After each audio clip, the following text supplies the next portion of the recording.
parades and through having American troops be advisors in Iraq. I think we're doing the best we can right now. Now tomorrow I may give you a different answer because, you know, with war, nothing's very certain and things could change tomorrow. But as of today, I think we're doing all we can possibly do. The only other thing we can do that I don't think the people are prepared to do at this point is to put troops in the front lines. But it does show up, as far as Iraq is concerned, the mistake that President Obama made by pulling all of the American troops out in 2009. If we'd kept a handful of students there, like, soldiers there, like, let's say, we used to have well over 100,000. If we probably kept 5,000 to 10,000 there, I doubt if ISA would have got the upper hand as they did starting a year ago now. Mr. Mackey, you got a question? How do you feel about like the United States with the issue with Russia? You'll have to state that again because we got problems here with feedback. How do you feel about the United States and aggression with Russia and the problems with Russia? I believe, I assume you're talking about Ukraine, is that right? Yes. Yeah. Yeah. I just come from a meeting with the Secretary of State, which was mostly about Iran negotiations, but don't forget Russia's involved in those negotiations. He said he recently had a discussion with the foreign minister of Japan, the foreign minister of Russia, and presumably the foreign minister of Russia was complaining about Russian sanctions being so detrimental to the economy of Russia. It's the first word I've had that there's really a feeling in Russia that our sanctions are working. Now let's get back to Ukraine then. The reasons we have sanctions on Russia is because they took over the Crimea and because they invaded or they helped with the division of Ukraine. And I support those sanctions. I think there probably should be more of them. But where we really made a big mistake, maybe, not a year ago, but several months ago, was we should have started giving defensive weapons to the Ukrainians to use in their battle against the Russians there in eastern Ukraine.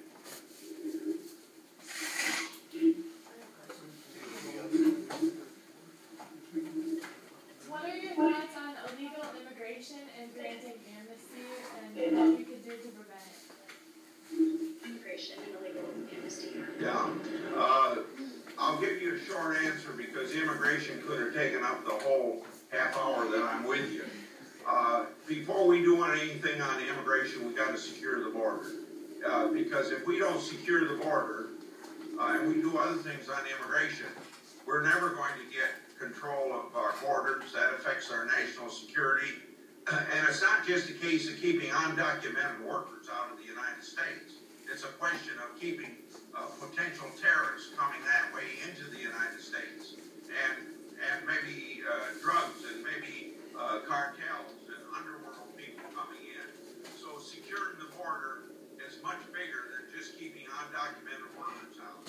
But if we got to secure the borders not only so people can't illegally enter the country, we got to secure the border for our national security. And securing the border is a necessary first step to passing immigration legislation. Now, that's true of everything for the future. But one of the reasons we have a problem is this president is not enforcing immigration laws the way they should be enforced because we would be deporting more people than what we are. Now, I'm talking about not deporting everybody. I'm talking about those people that are particularly picked up for doing criminal activity within the United States. Because we got the capability of deporting them. We don't have the capability of deporting 12 million people that are here illegally. But we can keep the number from getting any bigger by controlling the border.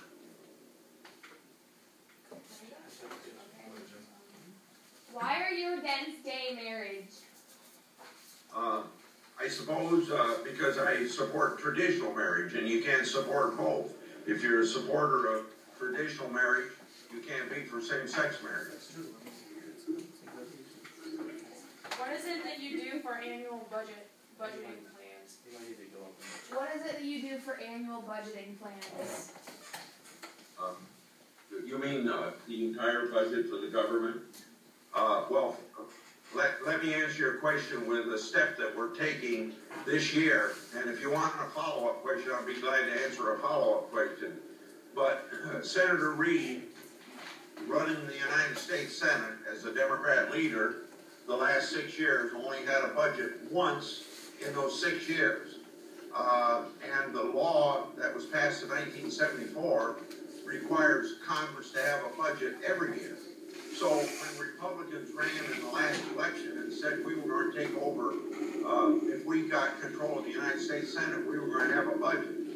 So at 3:30 on March, I think it was March, whatever, Friday morning, March the 28th or 29th, 3:30 in the morning, we passed the budget for the first time in 6 years. Well, I should say in 5 years. And a budget is a necessary step to getting the budget deficit under control. Now that's where we are right now. If you got a follow-up, I'd be glad to answer any follow-up question on the budget, because the budget's a big issue, and I probably just addressed the initial first step. We got a question from Mike. Go ahead, Brian. Okay, going back to your schedule, how do you deal with all the information and opinions you hear about with all the issues? Because there's so many of them. That's a very, very good question.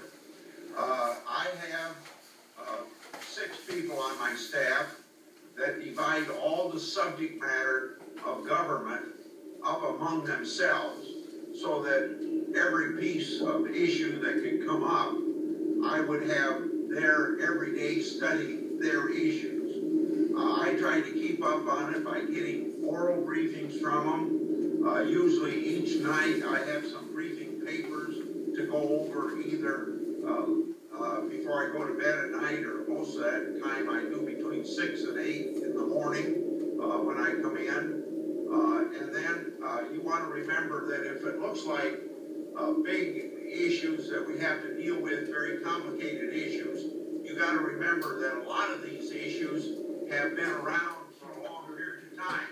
Some of them come up every year, like appropriations as an example.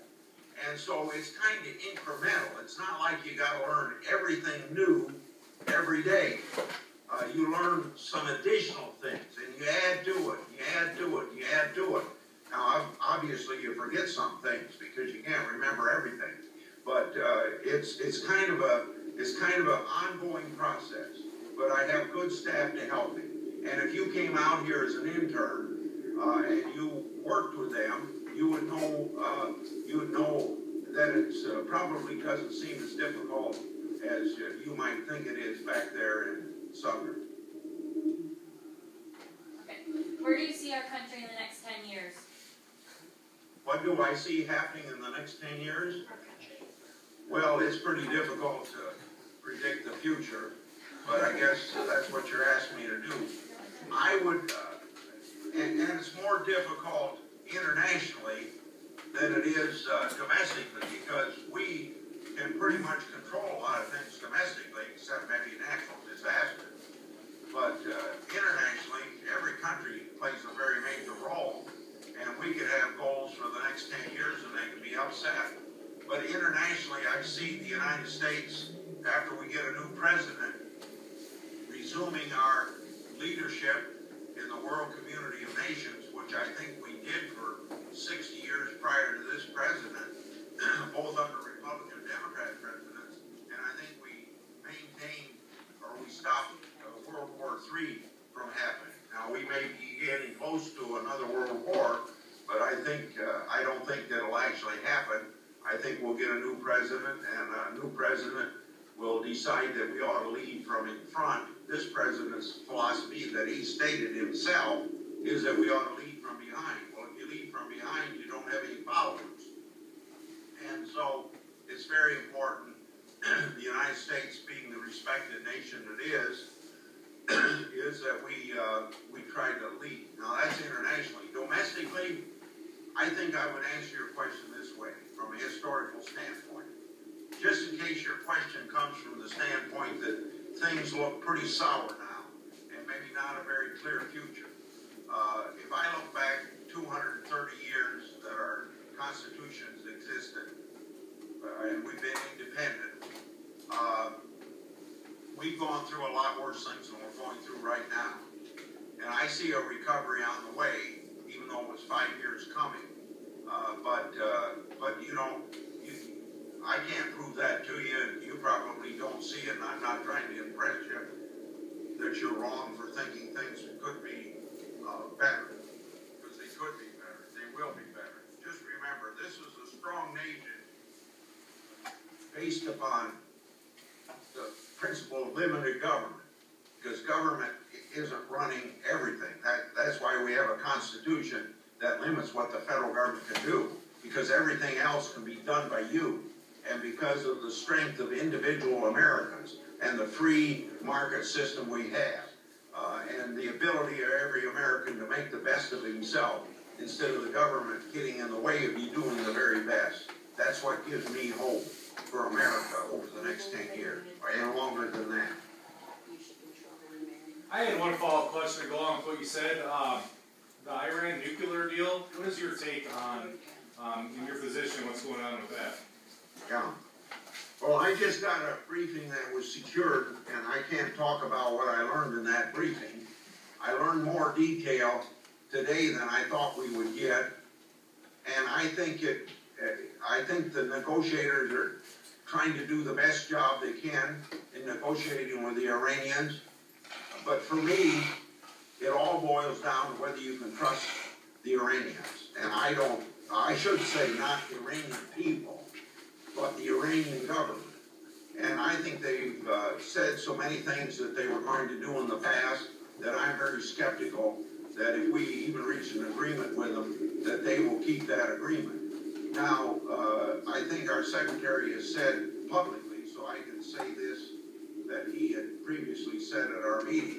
He said this is not based upon trust between our government and their government. It's based upon verifiability. But one of the weaknesses I see in our verifying the agreement is that can we go in anytime we want to at any one of their facilities without notifying them ahead of time? And if they allow us to do that, I think it's verifiable. But if they're going hem and haw and put stumbling blocks in our way of verifying are they living up to the agreement in future years, then I think that makes me very skeptical, and I think it will fail if we don't have on-the-spot inspection. Okay, do you have time for one quick one? What would you suggest to help make college more affordable for students of all income levels? I can probably do 5 more minutes if you want me to do 5 more minutes. Yeah. But if you're done, that's okay with me. We have another one.